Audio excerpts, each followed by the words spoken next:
Il faut savoir que pendant les règles, la femme est plus exposée aux infections suite au col utérin qui reste souvent ouvert pendant la période des menstrues, et aussi le vagin qui devient un peu, la paroi vaginale est un peu fragile, et aussi le pH vaginal qui sera plus acide. Cela va exposer la femme à développer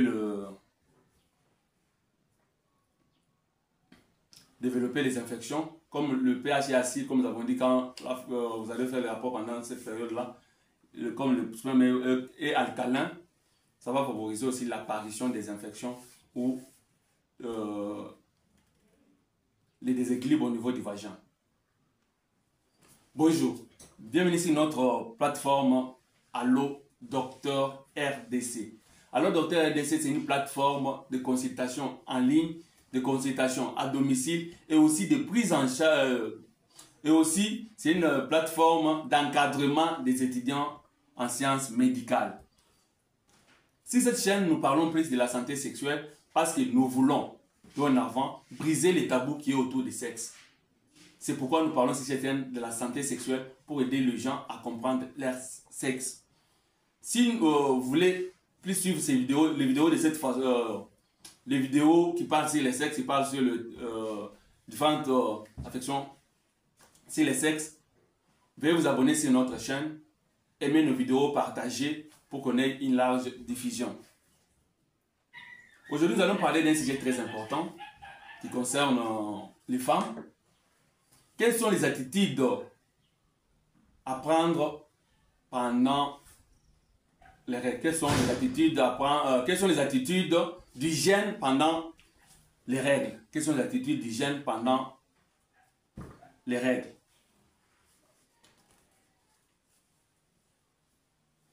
Comme nous l'avons dit, pendant les règles, le vagin peut s'exposer parce que la paroi vaginale devient fragile, le col de l'utérus est ouvert et aussi le pH devient plus acide, ce qui va exposer au développement de levures et de champignons qui favorisera les infections et vous aurez des sécrétions blanchâtres qui seront malodorantes, qui ne vont pas vous mettre bien et vous serez obligé d'aller vous faire consulter pour des infections vaginales, ce qui n'est pas bon pour vous parce qu'il y a la façon de prévenir. On dit mieux vaut prévenir que guérir.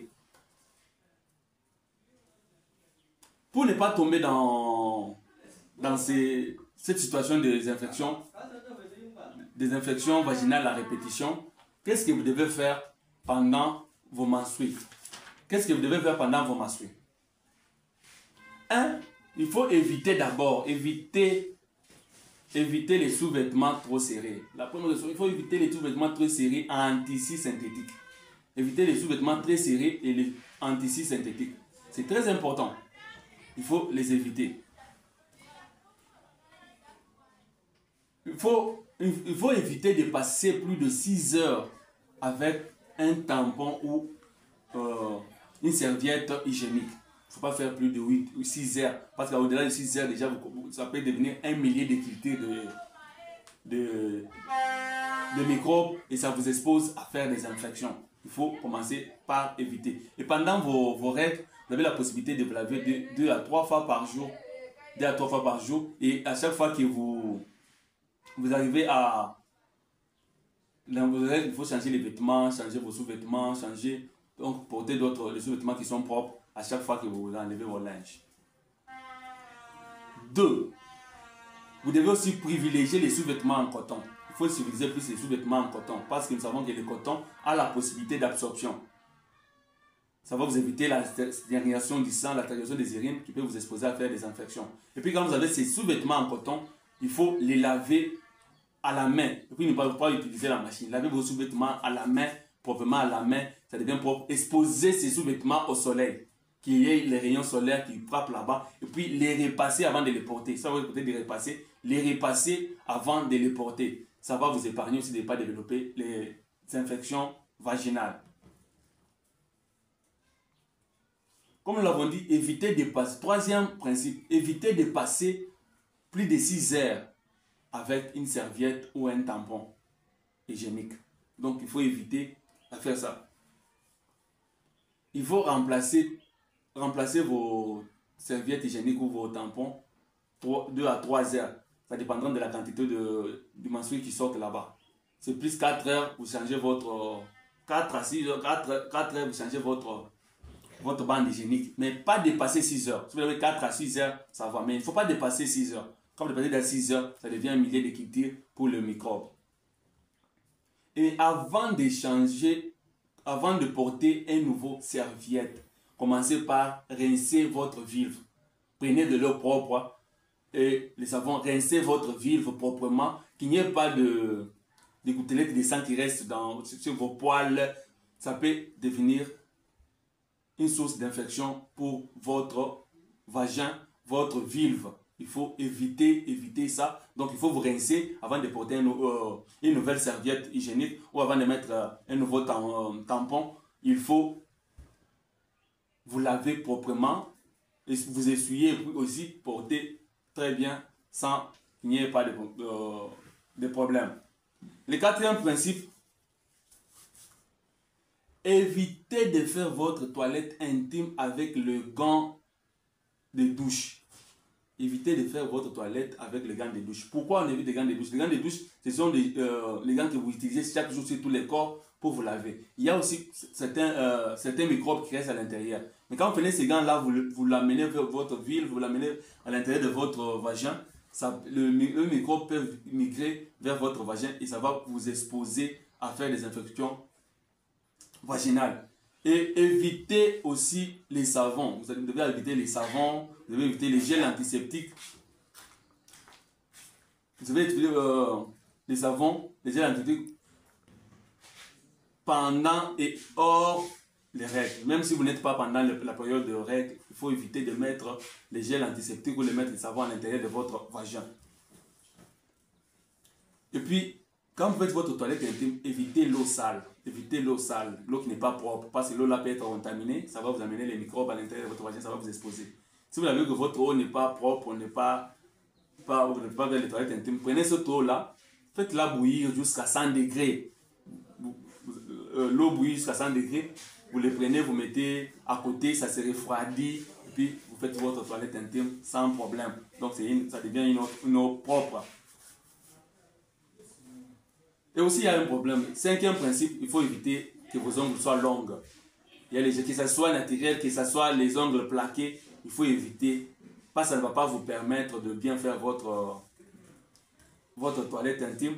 Ou bien, il y a aussi des fois le microbe qui reste à l'intérieur de vos ongles. S'ils sont longs, en faisant votre toilette intime, vous amenez ces microbes-là vers votre vulve, vers votre vagin. Vous exposez à faire des infections vaginales. Ou bien ces ongles sont très longs, en voulant l'introduire, en voulant faire de votre toilette intime, vous pouvez vous blesser vous-même et ça devient aussi une source d'infection pour vous-même. Donc, il ne faut pas laisser vos ongles trop longs ou vos ongles plaqués là. Ça peut vous ramener les microbes vers votre partie intime et ça vous expose à faire des infections à répétition. Ça fait des infections à répétition et vous ne savez pas comment l'origine ou quand vous l'avez fait. Donc ça vous met mal à l'aise. Sixième principe, évitez de prendre abusivement les antibiotiques. Évitez l'automédication. Donc vous découvrez que vous avez une infection, vous commencez à vous-même à prendre un traitement, vous n'avez pas l'infection, quels sont les germes en cause, quels sont les antibiotiques qui peuvent agir sur ces germes-là. Parce que vous avez dit non, il faut prendre tel produit, vous prenez tel produit-là, qui ne peut pas, et puis le produit n'agit pas sur les germes, vous vous exposez à la résistance des germes au niveau de votre vagin et vous aurez des infections à répétition qui peuvent vous conduire même à la stérilité. Donc si vous croyez que vous avez une infection vaginale, allez-y voir, vous consultez chez un médecin, chez un infirmier, la personne qui est tout près de vous. Qu'on vous demande, il y a des amis qu'on vous recommande et aussi on vous donne un traitement soigné. Si vous ne trouvez pas un médecin autour de vous, appelez-nous sur notre numéro qui est sur WhatsApp, qui passe sur WhatsApp. Et puis vous présentez, il y a un médecin qui sera en place ou un infirmier qui va vous prendre en charge par rapport à la consultation et on va vous faire les examens aussi, les produits concernant votre infection que vous avez. Le septième principe,